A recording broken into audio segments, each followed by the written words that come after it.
Alberto Ribeiro de Almeida, médico e terapeuta com especialização em homeopatia, também na programação neurolinguística, terapia de vivências passadas, psicologia transpessoal, dinâmica energética do psiquismo e diretor científico da AME Pará.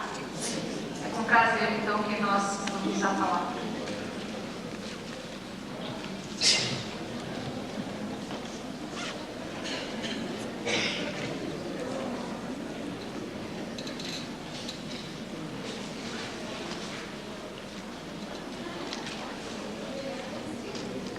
Livro em alguns capítulos. Primeiro capítulo. Eu caminhava e no caminho havia um buraco. Eu não vi o buraco. Caí no buraco e fiquei longo tempo. Segundo capítulo. Eu caminhava e no caminho havia um buraco. Eu vi o buraco, caí no buraco e fiquei longamente. Terceiro capítulo. Eu caminhava, no caminho havia um buraco. Eu via claramente o buraco. Eu caí no buraco, demorei longamente nele. Era um hábito. Quarto capítulo. Eu ia no caminho, eu vi um buraco, eu desviei do buraco. Quinto capítulo, eu escolhi um outro caminho. Essa metáfora, ela nos remete à possibilidade de avaliarmos a relação entre pessoas, seja médico, cliente, paciente, seja terapeuta, é aquele que se coloca como sendo o enfermo, traumatizado, seja o psicólogo, o psiquiatra, diante desta ou daquela pessoa que traga as suas mazelas. A doença, ela se configura na realidade, num processo de caminhar e de repetir uma história desse caminho e estabelecendo na relação com este caminhar uma relação de dor, de sofrimento. Na realidade é percorrer o mesmo caminho e experimentar a mesma dor ou repetir a mesma estrada, os mesmos passos.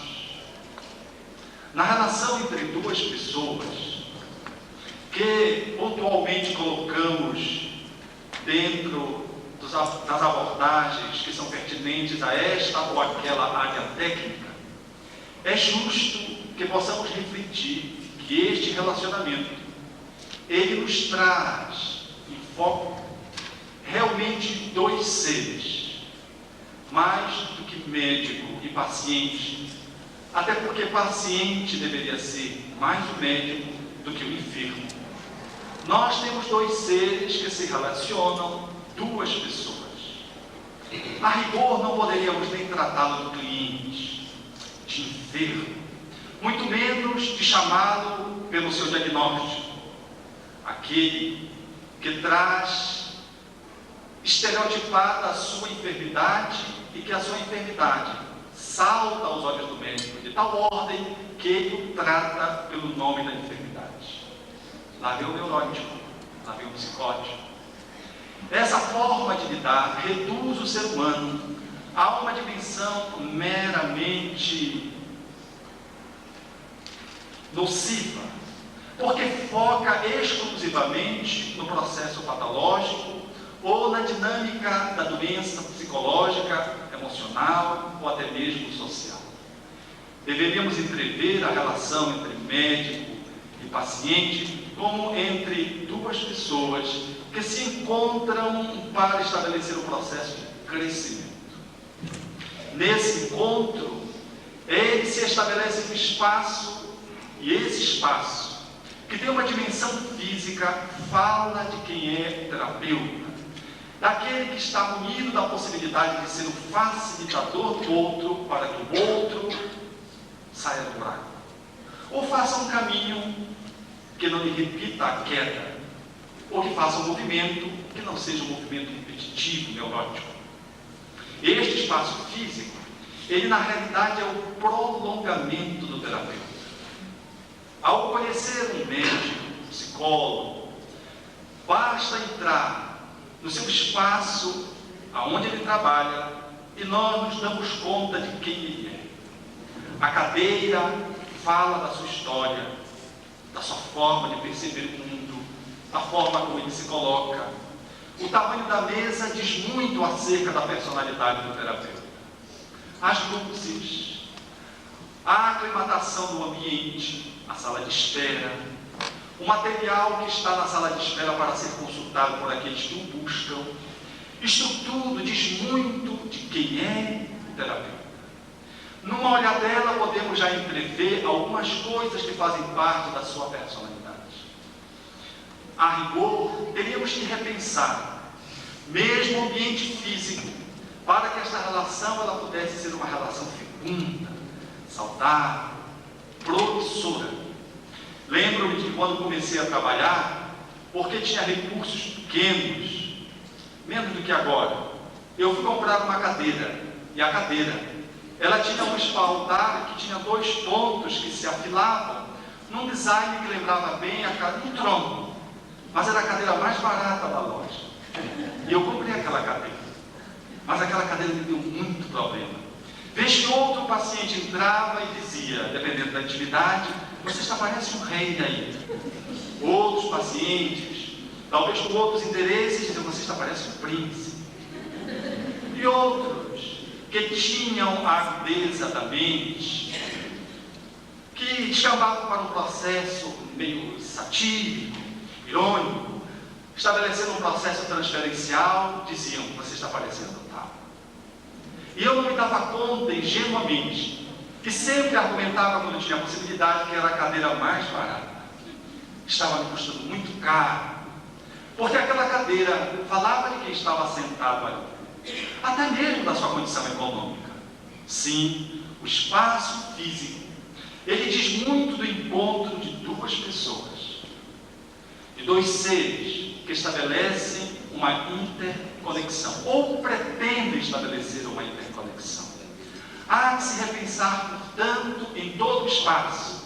Esse espaço que é físico, que tem uma mobília, que tem cadeiras diferentes, dizendo quem é mais importante, que tem uma mesa que se alonga para estabelecer uma relação de proteção por parte daquele que se coloca na cadeira melhor, mais confortável, no espaldar mais alto, e atrás ou na frente de alguns diplomas que falam da sua história profissional ou pretensamente da sua competência, tornando uma relação profundamente de defesa, uma relação desigual e que determina um distanciamento entre aquelas 2 pessoas que ali se colocam. E se colocam num quase confrontamento, porque aquele tem se coloca diante do médico, do psicólogo, do psicoterapeuta. E esse processo de enfrentamento, essa posição face a face, ela é desafiadora, notadamente para quem traz um trauma, uma dificuldade, uma doença, uma história de rejeição, de abandono, de angústia, ou uma doença contagiosa, ou que traz os dramas da alma, que não são possíveis de serem confessados nem a si mesmo. Diante do outro, é muito difícil se colocar diante de alguém que está nesse design físico, que está nessa decoração que mais assusta, que é ostensiva, que marca e que de alguma forma estabelece uma turbulência naquele pretenso relacionamento de ajuda. Quem é aquele que está diante de você? Quando você vai se colocar na condição de um psicoterapeuta, de um médico, de um dentista, de alguém que vai estabelecer uma relação de ajuda, quem é esse que está diante de você? Logo, já nos damos conta que não podemos reduzi-lo a um apelido, que temos que tratá-lo de uma forma inédita e singular, e a melhor forma de fazê-lo é tratá-lo pelo nome. E essa forma de singularidade se dá quando você vai ao encontro dele, antes que ele entre no seu espaço propriamente dito. Você vai receber no seu toque, no seu aperto de mão, na sua face está a relação primeira e fundamental de acolhimento. Ao sentar ali, é bom que se tenha bastante atenção de que nós estamos diante de uma pessoa singular, que não há nenhuma outra igual a ela no mundo, mesmo que houvesse clonagem. É uma pessoa, portanto, que está ali diante de você para estabelecer, por sua vez, por ser inédita, uma relação igualmente singular com você. Tratá-la pelo nome é dignificá-la, a sua condição de pessoa. Ainda que você possa escorregar para tentar usar um termo que possa tentar estabelecer uma relação de proximidade no momento impróprio, como querida, querido. Às vezes soa mal e não funciona bem naquela relação inicial de ajuda. Lembro-me, mais dos meus erros, naturalmente, quando eu diante de uma jovem disse: querida, eu disse: eu não sou isso aqui, eu sou socorro. E naquele mesmo atendimento, viciado na minha forma de atender, tentando acolhê-la, disse: meu anjo, ela disse: eu não sou seu anjo, eu sou socorro. Aquele encontro me marcou profundamente, de um policiamento, para no primeiro encontro tratar a pessoa pelo nome, sem que isso necessariamente significasse uma formalidade, mas um jeito de ser para poder acessar melhor o outro, e mostrar que você está aberto ao outro, disponível ao outro. Eu percebi, naquele encontro com a Socorro, que me clamava por socorro, que eu precisava me socorrer de uma forma diferente de olhar para a relação a dois. Aquela pessoa que está diante de mim, portanto, ela não é uma patologia ambulante, ela não é um trauma em busca de uma reelaboração, ela é um ser que tem uma história de vida. Ela é mais do que um cliente, ela é uma pessoa diante de você, que é igualmente uma pessoa. Mas ela não é só uma pessoa, ela é um espírito reencarnado, que está diante de um espírito reencarnado. Ela não é um espírito fazendo uma jornada humana, simplesmente. Ela é alguém em busca do seu próprio caminho, querendo fugir de um buraco, querendo encontrar uma outra possibilidade. E você não é simplesmente um espírito reencarnado, você é um espírito espírita, o que faz muita diferença.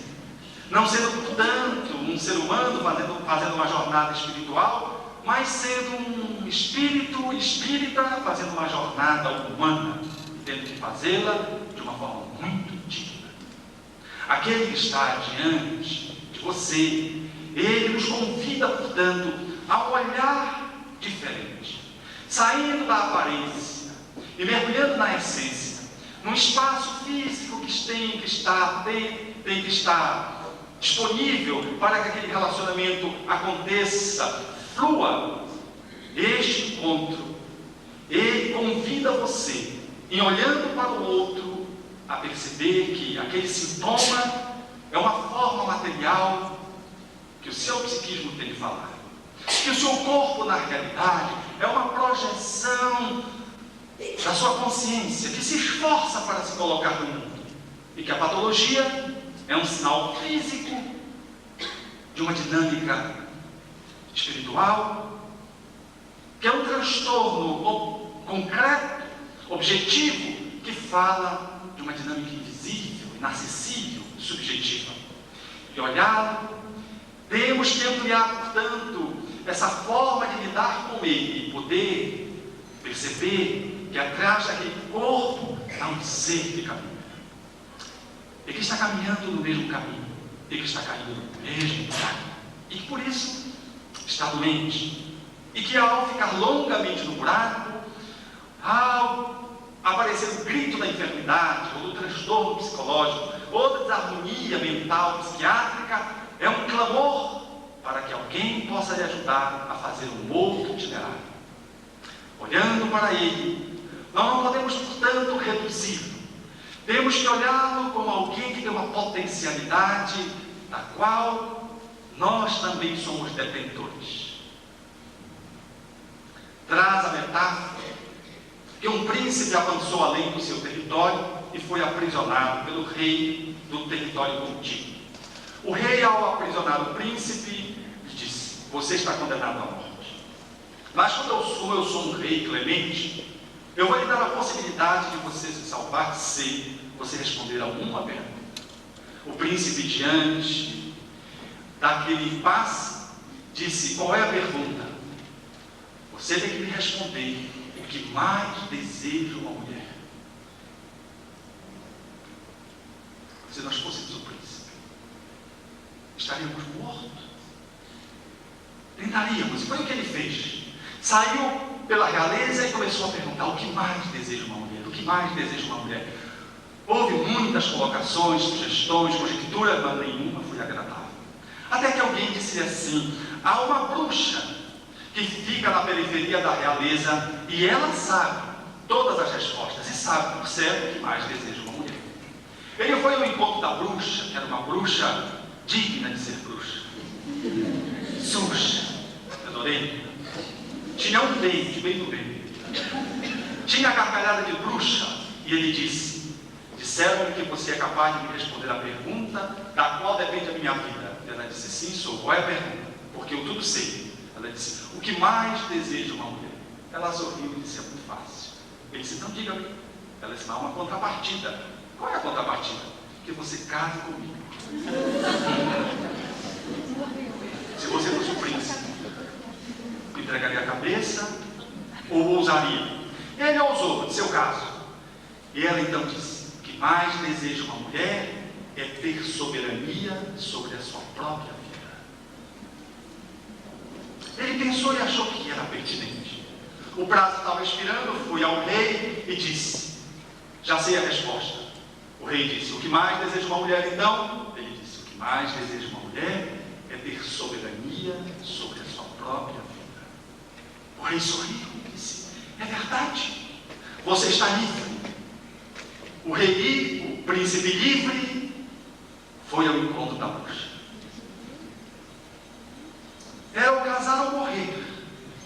E conta que no casamento ela estava no bolo de noivas, com as suas unhas de bruxa sujas, comia com a mão, se melecava todo, sorria que ninguém se aproximava dela. Ele olhava para ela e, quando encerrou-se ali a comemoração, eles se dirigiram para as núpcias. E quando eles estavam no quarto, ela saiu para o espaço contíguo, e quando ela voltou, qual não foi a surpresa? Ela voltou como uma donzela com vestido esvoaçante. O cabelo esvoaçante igualmente parecia falar que era a encarnação da musa da beleza. Seus pés quase deslizavam no chão e o seu sorriso era de encantar qualquer príncipe. Ele olhou e disse: o que é que houve? Ela disse: como você cumpriu a sua palavra, eu quero lhe dizer que metade do dia eu sou bruxa e metade do dia eu sou donzela. E ele: uau! Ela voltou-se para ele e disse: entretanto, cabe a você decidir se você quer que eu seja bruxa à noite e donzela de dia, ou donzela à noite e bruxa de dia. Ele pensou nas mulheres que são verdadeiras donzelas, que todo mundo gosta, aprecia, mas na intimidade são bruxas, é difícil convivência. Pensou no inverso, naquelas pessoas que são malquistas, indesejadas, mas que são pessoas amorosas, abnegadas na intimidade. Olhou para a bruxa e disse: você decide o que você deseja, se ser bruxa à noite ou de dia e donzela no ponto horário. Adormecer foi uma noite de núpcias. E quando eles acordaram, quase 10 horas da manhã, que ele olhou para o lado, ela estava donzela. E ele se assustou. O que foi? Ela disse: como você me deu soberania sobre a minha própria vida, eu decidi ser donzela por inteiro.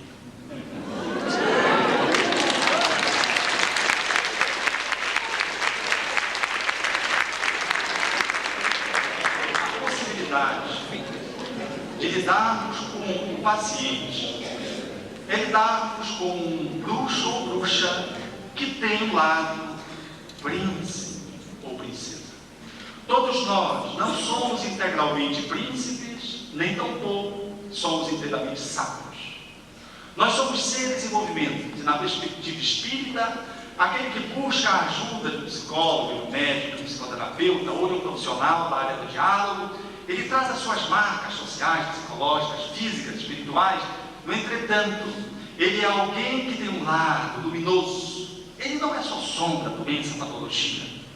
Ele está num processo de movimento, e ele só conseguirá assumir a sua inteireza e a sua plenitude quando ele incluir o lado bruxo. E quando o terapeuta acolher este lado, que fala de um ser doente. Somente quando o ser, ele dá-se conta de incluir a sua sombra, de acatar o seu trauma, a sua enfermidade, ele cria possibilidades de ter soberania sobre a sua própria vida. Enquanto ele nega, ele não se cura. Como alguém que tem uma úlcera, ele diz: não tenho. Ou alguém que está iniciando um câncer na mama, ele diz: não tenho câncer. E, portanto, se coloca numa posição refratária a qualquer tipo de tratamento.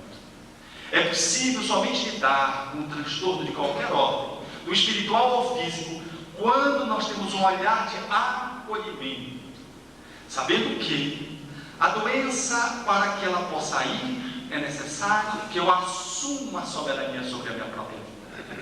E de que eu não sou um todo bruxo, mas também que eu não sou um pretenso príncipe por inteiro.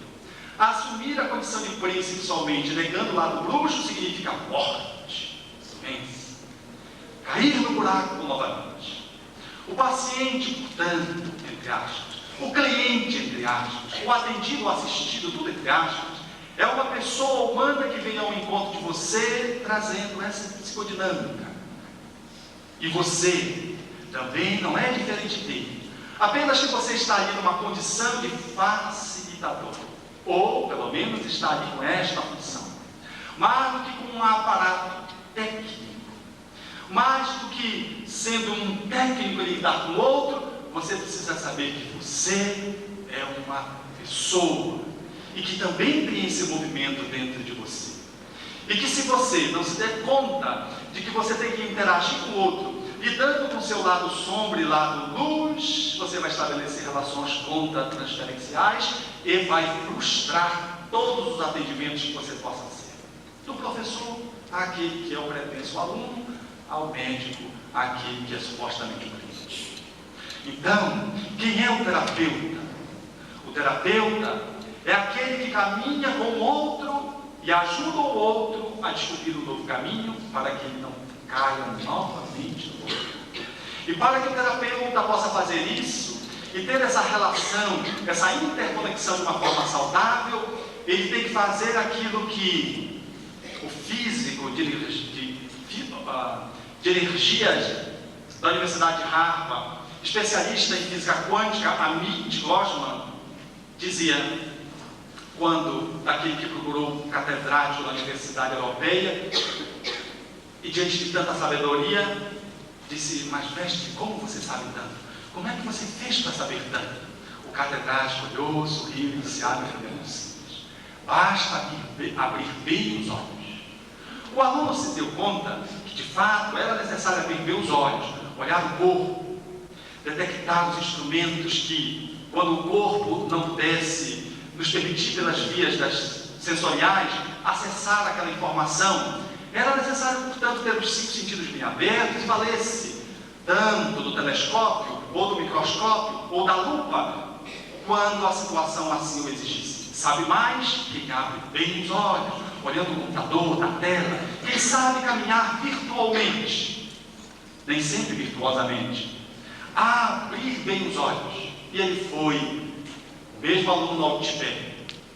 E diante de um extraordinário monge que tinha tanta sabedoria, equivalente àquela que o catedrático europeu apresentava, ele não se furtou a fazer a mesma pergunta: mas mestre, como é que você sabe tanto?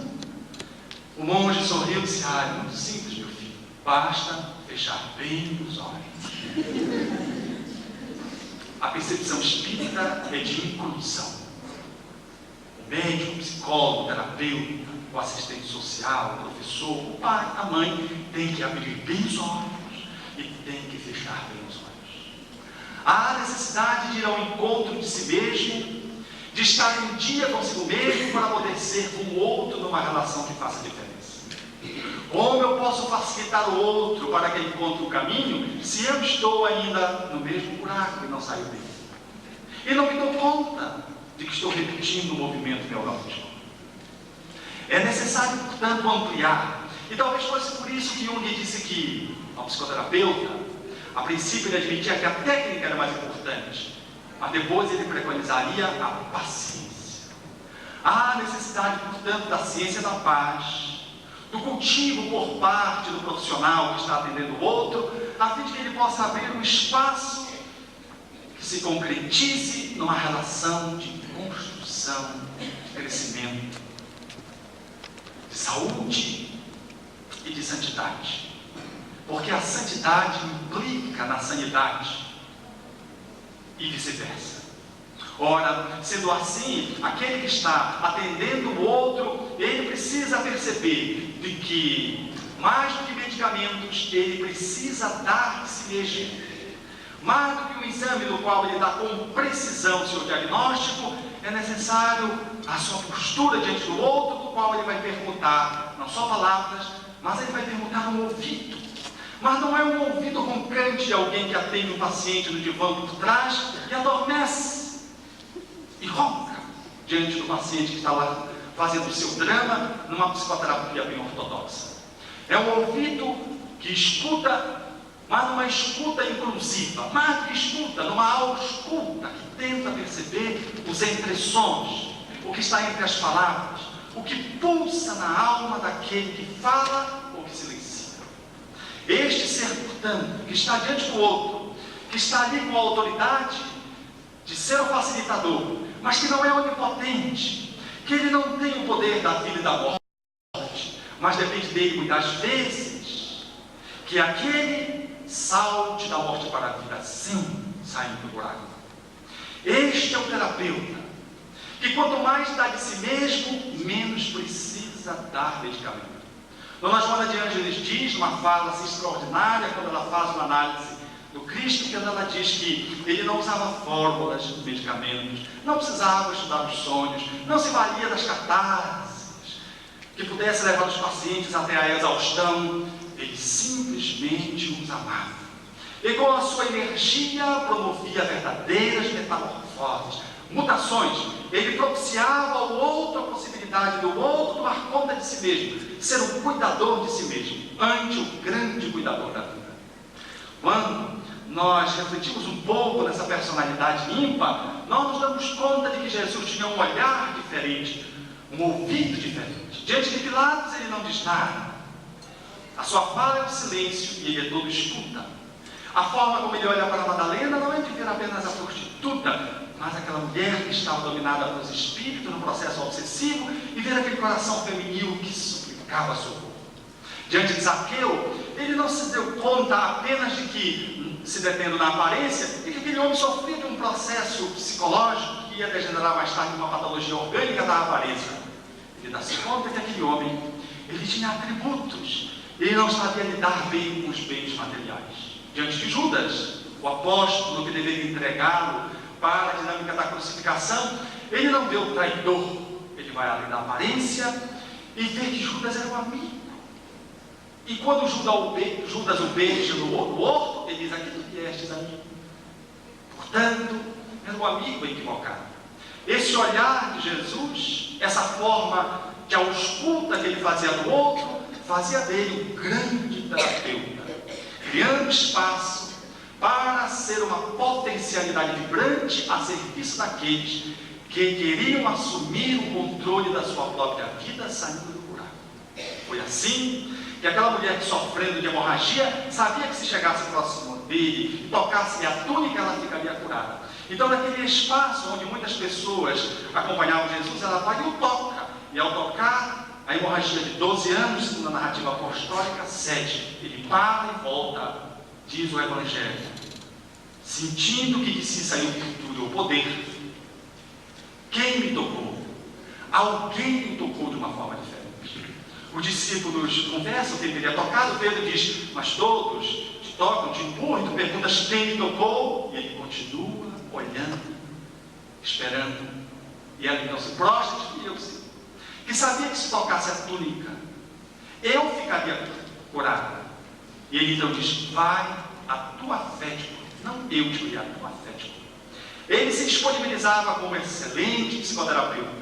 Muitos estavam em torno dele, mas apenas alguns tinham a possibilidade de chamar para si a autonomia de caminhar seguindo o seu próprio caminho. Ela o tocou de uma forma diferente. Aliás, no relacionamento entre o profissional e aquele que o busca para o atendimento, o toque é uma questão fundamental. O superdistanciamento, caracterizando uma posição esquizoide, aquele que tem muito poder, ou aquele processo do superenvolvimento no qual o profissional se envolve com aquele que está sendo atendido, demonstrando uma posição histérica, são duas posições extremadas que temos que tomar bem cuidado.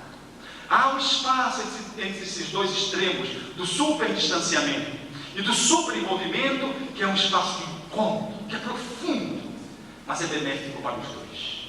E ali naquele espaço, naquele vértice, naquele encontro de almas, é possível que aquele escute a fala, que aquele acate o medicamento que é prescrito, que aquele entenda um silêncio, que aquele entenda uma pontuação, uma interpretação, que aquele consiga perceber que no contato com aquela pessoa, ele lança a mão das suas virtudes, do seu poder magnético.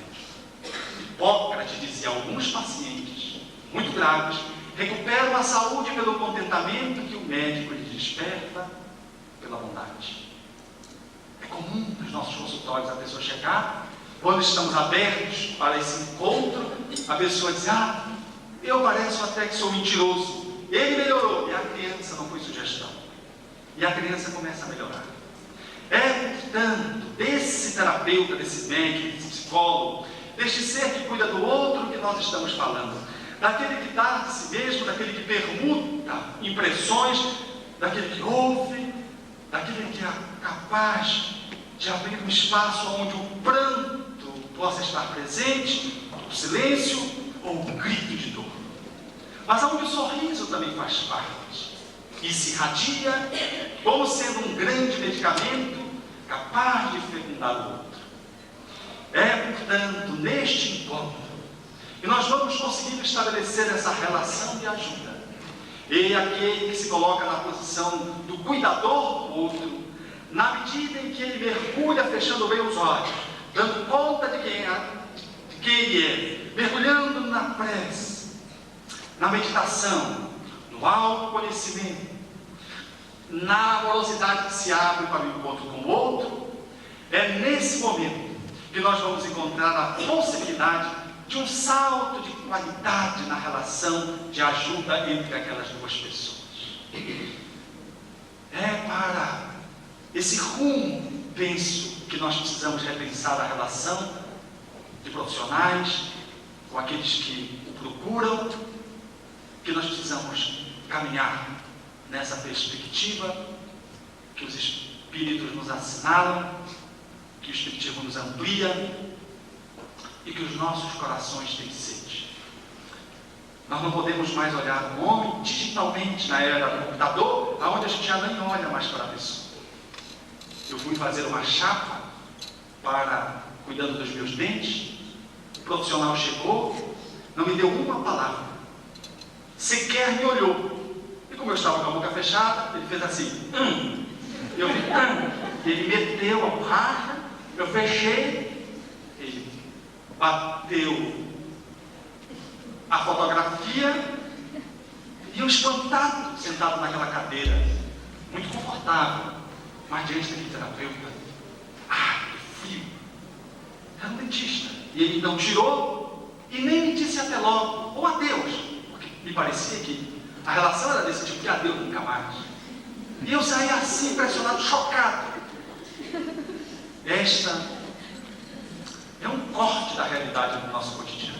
O que não dizer das repartições públicas, dos hospitais públicos, aonde está para se tirar a cadeira do outro, porque ele não tem tempo para sentar, porque não há tempo para se ouvir o outro.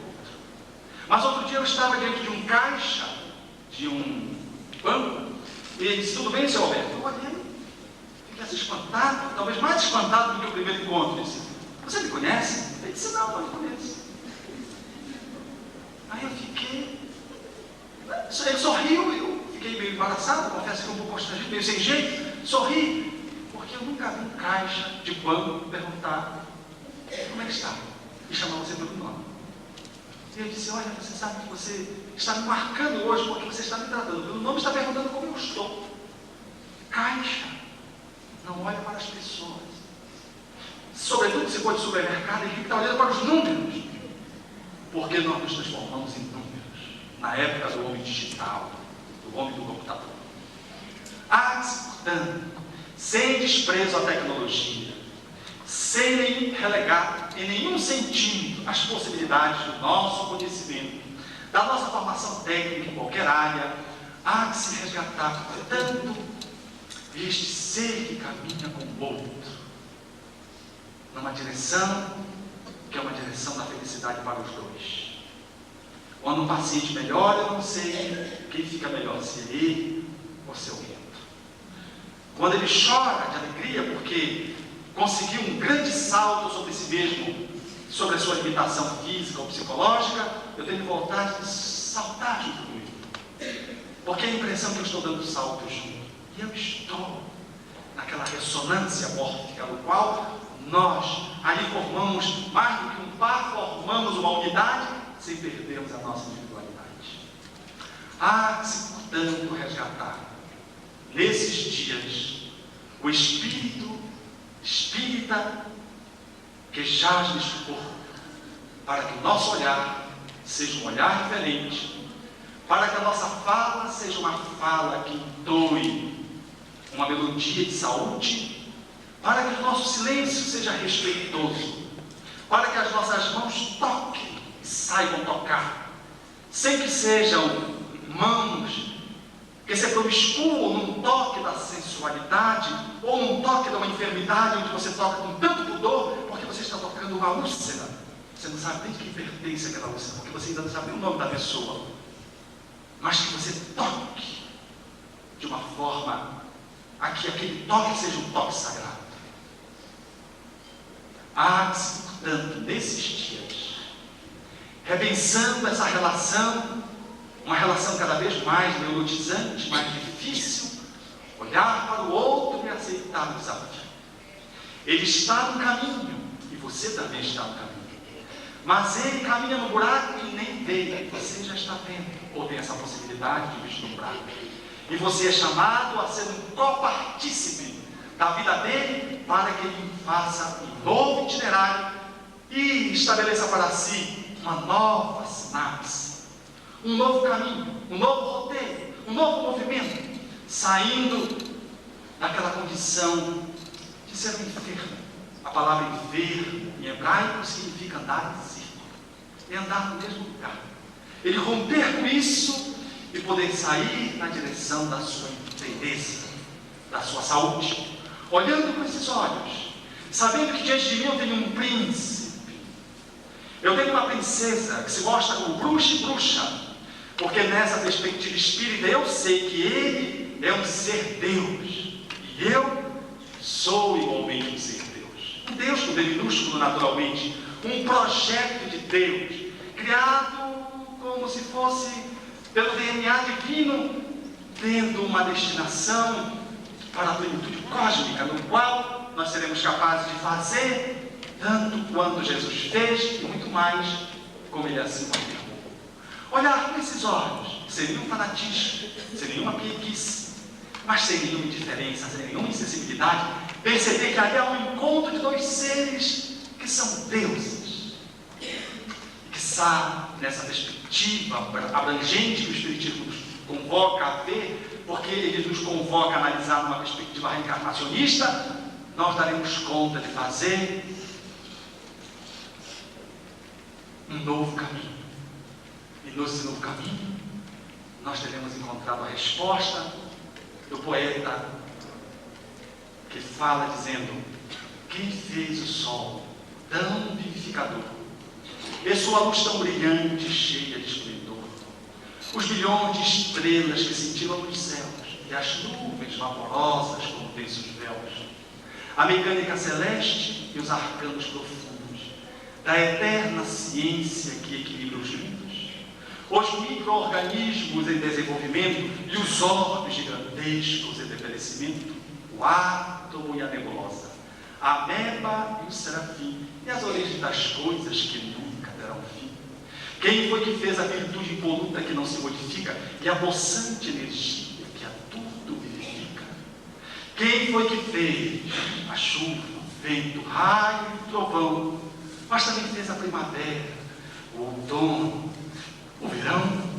Quem foi que fez a luz, o som, as flores, o ar, os campos, as florestas, a terra, o céu e o mar? E o infravermelho e o ultravioleta, e a lagarta, surgindo dela uma bela borboleta, o façante roxinol, e a alvorada surgindo com os clarões da luz do sol. Quem foi que fez as feras bravas, a asa de um inseto, a beleza de um ninho, deu agilidade incrível, pulga saltitante, que fez o passo leve, lento do elefante?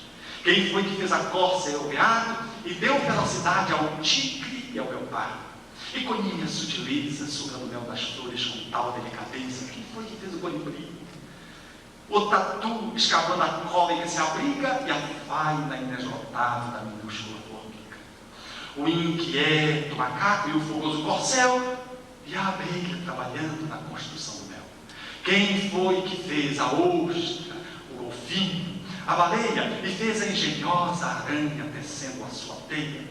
E o instinto de conservação como pulso infalível de orientação, guiando com acertos irracionais sem nunca transgredirem as regras naturais? As maravilhas do reino mineral, o leito onde repousa o reino vegetal, os prodígios da animalidade e um elo mais acima da nossa humanidade, e tantos outros reinos que nós desconhecemos, e sistema de mundo que nós nem nos apercebemos, os reinos tutelares, arcangelicais, imersos nos segredos dos planos centrais. Que maravilha é esta que eu não posso descrever com todo o dramatismo que eu pudesse ter? Artista ilimitado, sublime e ilimitado, me ponho de joelhos e contemplo abismado e pergunto a mim mesmo com estupefação: quem criou isso com tanta perfeição? Quem dá sem perder nada e paga sem dever, e a tudo movimenta sem nunca se mover, formando e transformando, criando e digerindo, dirigindo, formando e agindo? Quem tem tanto poder? Pergunto a outras vozes: quem me podeis dizer? Eu vos peço, queridos irmãos meus, e as vozes me respondem: foi Deus